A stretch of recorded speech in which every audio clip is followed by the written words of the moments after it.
And we're good. Alright, hey everybody, it's Angel, and welcome to my presentation video for The Visit.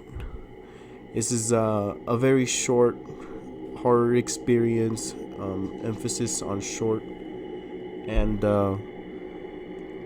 from the get-go, when we were making our game design documents, I think what I was inspired by to make a horror game in the first place was watching a bunch of Let's Players play horror games, and it was like indie horror games. So I felt like it was something I could do, and something that would give me the opportunity to work with what I like, which is juicing up a game with audio or my recently found favorite particles. So I wanted to go for it. So before we begin, let's go into the instructions real quick. I always like to spice these up. I'll just read it real quick. In your desolate and peaceful home in the middle of nowhere, you're fast asleep, when suddenly you awake to something making noise downstairs. You decide to investigate. Controls are the usual: WASD to move around, and you move the mouse to look around. A note here: strangely, some of the doors of the house are locked. Luckily, you have some keys somewhere, and that's actually one of the mechanics. I'll go into it a little more later, but I wanted to make a note here that you walk over the keys to collect them. Credits for anybody that wants to stop and see this. A lot of the assets were really other people's, with a few modifications from me, one by my sister, but let's check it out. Now, going right in. Let's see what's going on. Oh man, I don't know if I should do this quiet. I hope anyone watching has had the chance to play, because with horror games, there tends to be a one-time feeling that you have to personally feel. Anyway, you'll see that I can't get through this door. It's locked. Getting the little notification right there in the bottom left. But luckily, there's a key right here. As I mentioned in the instructions, you walk over to collect them, which should also notify you in the bottom left that you picked one up. And now, the door should pop right open,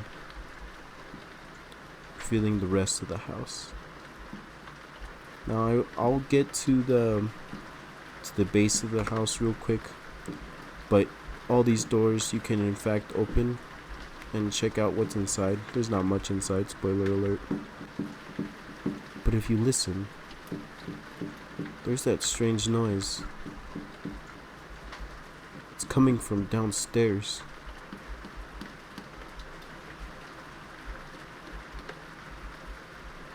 Not outside.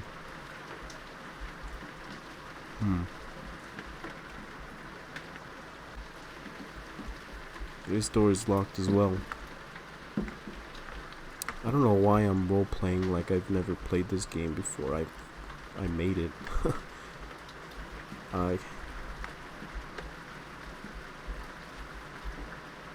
Check it out. The garage. Ooh.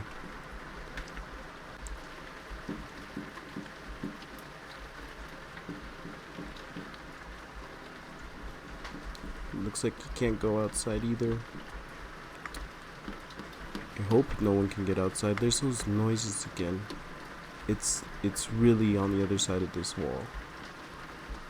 But the key is right here. Just gonna pick it up.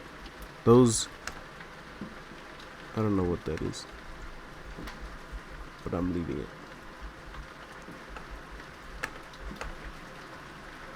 Now, to find out what's behind the door.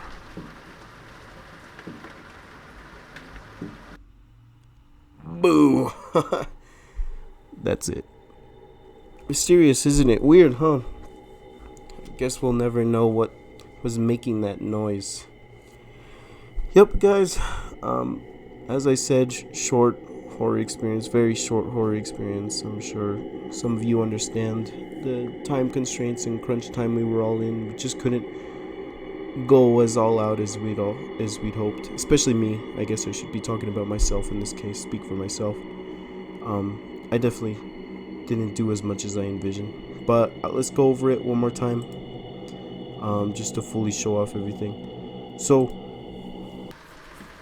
I'll explain it all real quick. This house was not made by me. I modified it a little bit so it can be scaled up to fit more of the perspective. Excuse me, of an actual person. And I think it's okay. Some people thought it was too short. Some people being playtesters I had here at home, and some of you guys that were able to test it out actually said it was perfect. I think it's okay. I did make the rain particle effects. Hope it doesn't look too cheesy. And I found that audio too. I edited it so that it would sound a little better. I'll let you guys kind of open these doors, but as I said earlier, spoiler alert, nothing much. But that's a part of one of the things I wanted to add, but didn't. Furniture, a lot more like little lamps or couches in different areas. The trees I made, I had that since we did Rock of Ages, and I decided to use them here to kind of give the landscape a little more of a setting. That skybox is, I really wanted to nail that moon and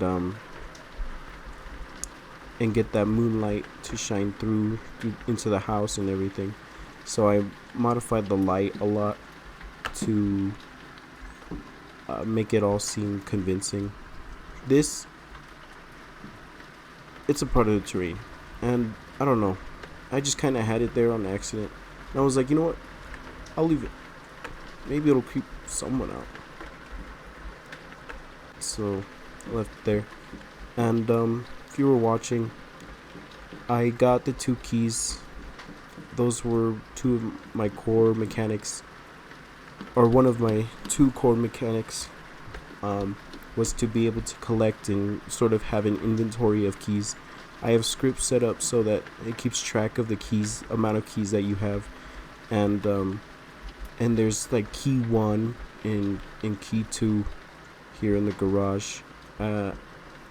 And if I had a basement like I was originally planning to, I probably would have made a key 3 so that we can get into the actual basement. But with you can't open this door without the key from the garage, but you can open this door with the other key. Although it would be impossible to get there because you can't get from the garage and then out through that door.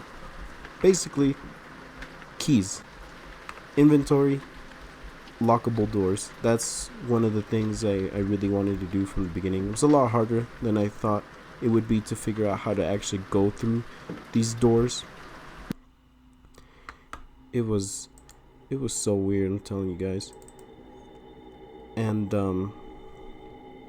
another one of my core mechanics was to get the first person movement down. That's actually one of the things I did at first, the first player movement. Ignore that. The first player movement is one of the first things I wanted to nail down to really get a perspective. That's why I really like this house, because it seemed fitting of the modern like horror feel I wanted to go for. And also the movement itself, I wanted it to feel smooth, and so I'm using a mix of the character, I forget what it's called, the component, the character controller, and a rigid body to control the controller. and all in all, I'm proud of it. I'm pretty happy with how I was able to set everything up. One of the things I really wanted to practice was the aesthetic, to get the lighting, the sounds, in. That's a part of the games I love the most, and probably why I really liked watching people play indie horror games, because it can be so simple to get someone into a mood or a feeling. You just have to set it up correctly. And I hope I did a little bit with this game. Hope you guys find it mildly interesting and maybe a little tense on your first playthrough. Like I said, hopefully you guys played it before watching this. But if not, it's nothing too much. Short horror experience. I'm happy with it. I think most of you guys should be happy with your projects as well. I've checked them out. All in all, I think we did awesome, guys. Thank you for checking it out, for watching. I think I went a little overboard from 5 minutes, but I really wanted to mention everything. Thank you, Erica, for all your patience and your support, and thank you, classmates, teammates, for giving me good feedback, a good sense of community.